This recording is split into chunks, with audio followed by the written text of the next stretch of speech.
Back on the right stand with a world exclusive, ladies and gentlemen. For the first time, he's broken his silence on national television media. He's not somebody who generally speaks to the media, but a tall Tajik leader, the president in exile of Afghanistan, Amrullah Saleh, joins us. Thank you for speaking with us here at the News18 network on CNN News 18, Mr. Amrullah Saleh. Thank you very much. My first question to you, sir. How do you see the current Afghan refugee crisis brewing in Pakistan?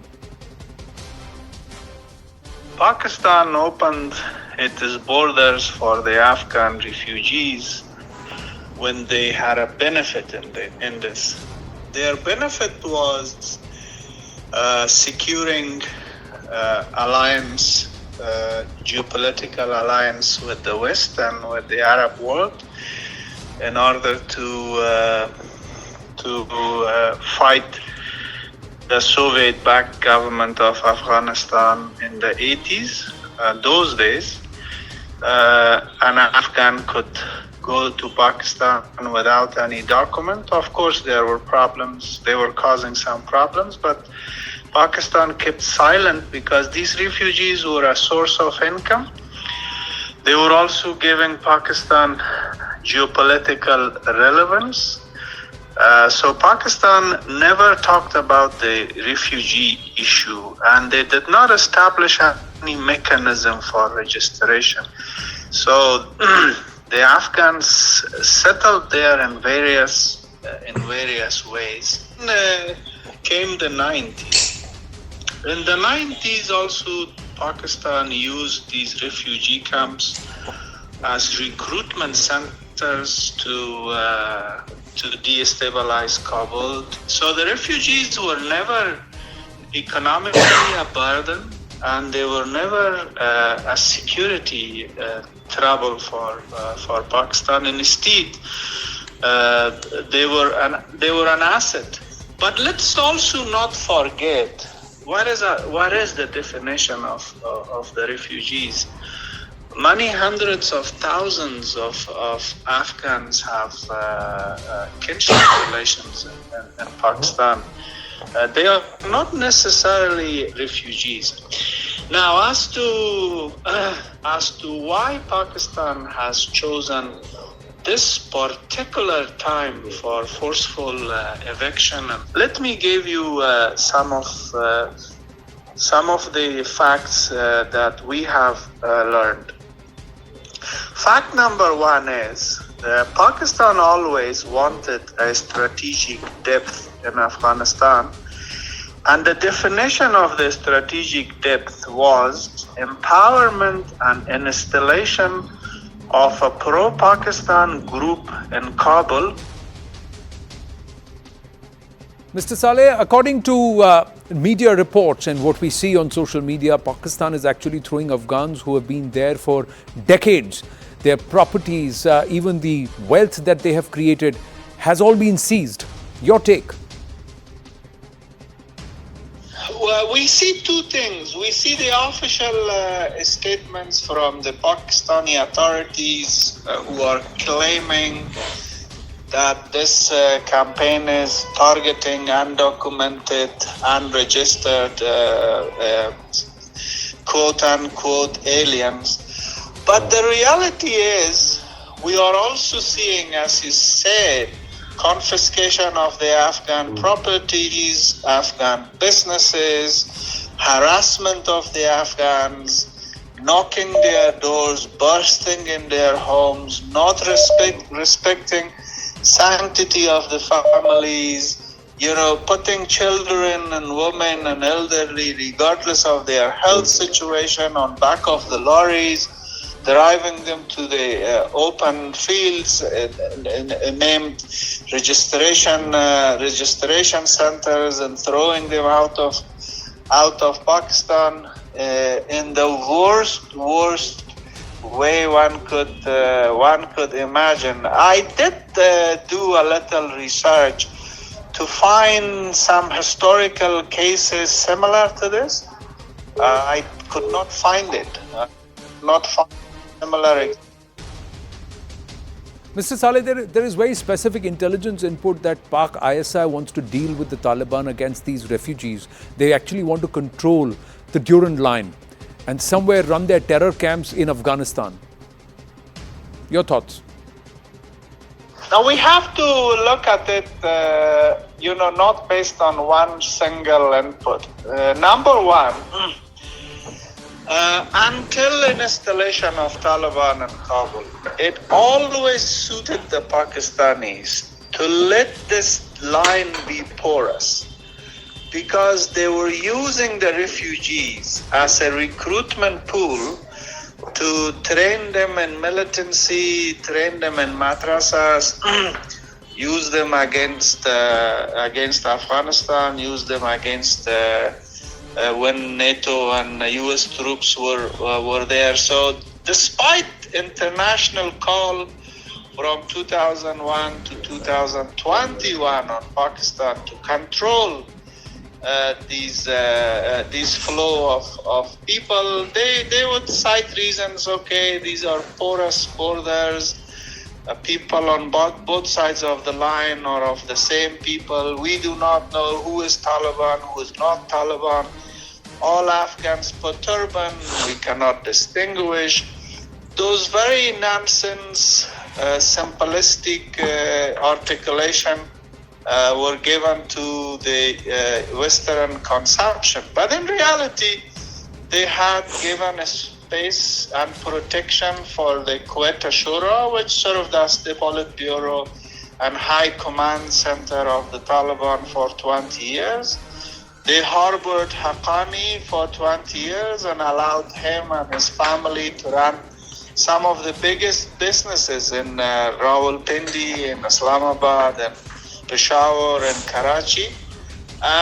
But they used to say we cannot find them. Of course, we knew they were being protected. And even today, as they are talking about the expulsion of the Afghan refugees, they are not touching those who are linked to the Taliban leadership, whether they have documents or not, whether in the past they were part of the IED industry, improvised explosive devices industry that Pakistan is sponsored or not. They are not touching. As I said, they are targeting the most vulnerable, the most insecure part of the refugees in order to gain concession. Again, gain concession from the international community and gain concession from their puppet in Kabul, and sort of tell the Afghan people that, this was painful, this was tragic, but it had to be negotiated. But remember, the Taliban have no political legitimate standing to negotiate with the Pakistanis on any issue regarding the status of either the line or the border, etc. Many experts are seeing this as yet another huge humanitarian crisis that's looming over the world, Mr. Saleh, because the Taliban government is currently not in a position to take care of these refugees. Their economic condition is already bad and will worsen post this exodus that's now been triggered. How should the world look at this? First of all, with all due respect, I hope you do not call them Taliban government. They are not a government, because government has a definition, and the Taliban do not merit that definition. They do not have merits of a government. They are in control of Afghanistan. That control is, as I said, through a conspiracy, which is now faltering. As to, do they have the capability, resources to cope with this situation? Of course not, because the Taliban so far has been caring about the Taliban. I read a 20 page decree by Mullah Haibatullah, and if you want, I can send it after this conversation. It's the mandate and the terms of reference for their clearance commission, or what we call purge commission. They say the following 4 categories should be in the system. Those who fought prior to collapse of the republic. 2, relatives of those who were killed fighting for the Taliban. 3, infiltrators who were in the republic but they were registered with us. 4, those groups who had registered with us and they were operating under disguise for various purposes inside the republic territory. Except these 4 categories, everybody else should be treated as suspect. This is a document signed by Haibatullah. I can send you after this interview. They are looking at people of Afghanistan as suspects, except the Taliban and their families. 40 million Afghans are suspects for the Taliban. How can we expect this group to show care, sympathy for the returning refugees? And as I said, Pakistan is exploiting this messy situation. There are reports that the Taliban leadership will not be able to speak much because their extended families have their roots in Pakistan. A lot of the Talib leaders keep going to Pakistan every week. This proximity and their own personal self-interest will stop them from taking any hard decisions. Absolutely. Absolutely. We have to distinguish between populistic rhetoric. Sometimes these Taliban social media influencers do, and the deeds and the policies and the actions. In private, Taliban are puppets of Pakistan government as they were prior to the collapse of the republic. In public, they know that if they talk like a puppet, it will be adding more salt to the wounds of the people. So sometimes they make these hollow and empty, as you said, media statements. The foreign minister of Taliban, Motati's family, has a very, very large business extending from Khyber Pakhtunkhwa to Karachi. Mullah Yaqub's family lives there. The Haqqanis don't know the language of Afghanistan. When Saraj Haqqani travels to provinces of Afghanistan, he uses a translator. This is the first time in our history that the so-called interior minister uses translator to communicate to the very people of Afghanistan. Whereas the entire cabinet of the Taliban are so well versed in Urdu, and their children are still pursuing education in various education institutions of Pakistan. Remember, in my previous interview, I had told you that the Taliban dependence on Pakistan is dependence of their veins, dependence of their hearts, dependence of their minds. And the connectivity between Taliban and Pakistan is so deep that even if tomorrow Pakistan takes an axe and tries to cut this relationship, it won't happen, because the political mecca of Taliban is madrasa infrastructure and madrasa network in Karachi and in Khyber Pakhtunkhwa, and they cannot cut it, and also in Punjab. So I am coming back to my point. Expecting the Taliban to handle this crisis is not realistic.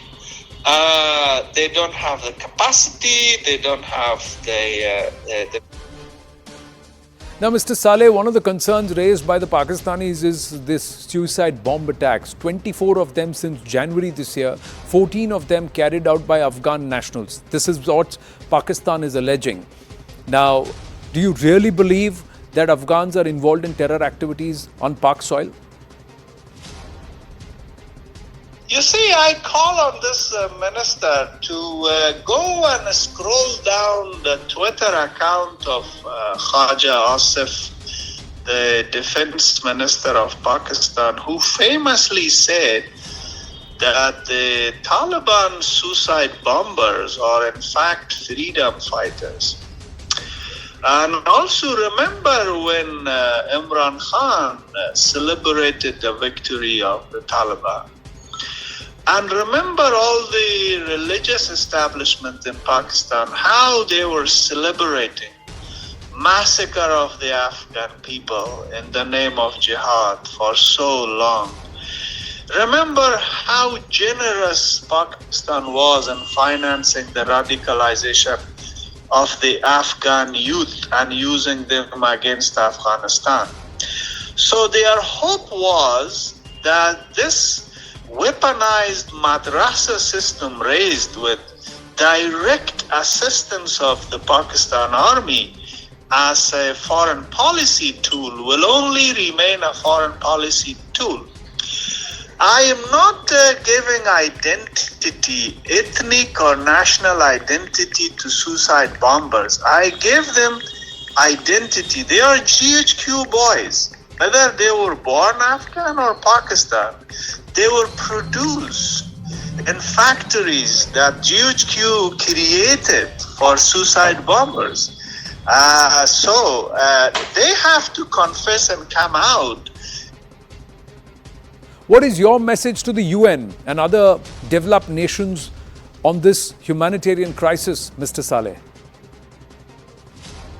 My message to the world community is that this is not end of the catastrophe. For as long as there is an illegitimate group in power with no constitution, with no rule of law, with no regulations, with no mandate, the human catastrophe in Afghanistan will grow and grow and grow. So my first appeal will be that the world community, the West in particular, United Nations, they have to respond to their legal and moral obligation and assist Afghanistan have a representative, legitimate state system. That's one. I also call on the UN and Western nations and countries with political weight and with resources to call on Pakistan to stop expulsion of the most vulnerable Afghans in this winter. If they are using the pretext of terrorism, they should say who the remnants of the Quetta Shura are in Pakistan, why they are not expelling them and exposing them to the Afghan people. And lastly, I think. Thank you for speaking with us here on the News18 network. And this would not have been possible, ladies and gentlemen, without the support and help of our Group Editor Security, Manoj Kumar Gupta. But Mr. Saleh, thank you for speaking with us.